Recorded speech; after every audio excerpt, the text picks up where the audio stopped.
A deserter suddenly encountered another deserter in the forest. Already panicked, the two froze in place, staring at each other with wide, unblinking eyes. The next second, both reacted almost simultaneously and raised their guns. Fortunately, the sharp-witted Wright was just a fraction faster. No matter how strong the other man was, he hadatically raised his hands in surrender. Wright slowly approached the deserter. To survive in this forest, he stripped the man of all useful equipment and supplies, transferring them to himself. But seeing the pleading look in the other's eyes, Wright couldn't bear it. In the end, he reluctantly handed over the compass from his pocket and told the deserter, "Walk north from here, and in half a day you'll leave the forest and reach a town." Then Wright quickly stood up and continued fleeing south, deeper into the forest. Not long after, he unexpectedly found the body of a Wehrmacht soldier by a small stream. To avoid drawing attention, Wright, who was SS, struggled through his pain, stripped the uniform from the corpse, and changed into the regular army attire.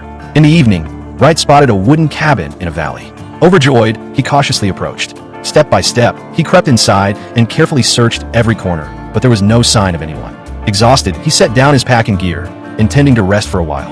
Overcome by physical and mental fatigue, along with his wounds, he unknowingly drifted into a deep sleep. When he slowly opened his eyes again, he saw a woman rummaging through the backpack he had just placed on the table. Too weak to move quickly, Wright reached out to stop her, only for the woman to press his own gun against his forehead. Fortunately, she seemed to have never killed before. She hesitated for a long time and couldn't bring herself to pull the trigger. Seizing the moment, Wright gently pushed the barrel away from his head and explained that he only wanted to rest here for a bit and meant no harm. The woman noticed his injuries, and when she learned he was a deserter, her guard lowered. She began carefully tending and bandaging his wounds. The next morning, having regained some strength, Wright got up to leave the cabin and continue his escape. But he discovered the woman had taken his rifle. He assured her again that he would never harm her. He only wanted his gun back, so he could leave and keep running. The woman replied that she lived alone in the cabin and needed a weapon to protect herself. She had treated his wounds, so taking his gun was fair payment for her medical services. Hearing this, Wright flew into a rage. He immediately began searching the cabin for where she had hidden the gun. To vent his fury, he deliberately smashed furniture and overturned everything in sight. The woman looked at him helplessly and said, "I treated your wounds. Leaving the gun with me is a fair trade." Burning with anger, Wright marched straight up to her and demanded to know where the gun was.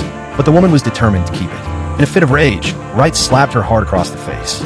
Then, right in front of her, he grabbed her cherished photo album and began tearing out the pictures one by one, throwing them at her. For a woman living alone and hiding from the war, those family photographs were the most precious things she had.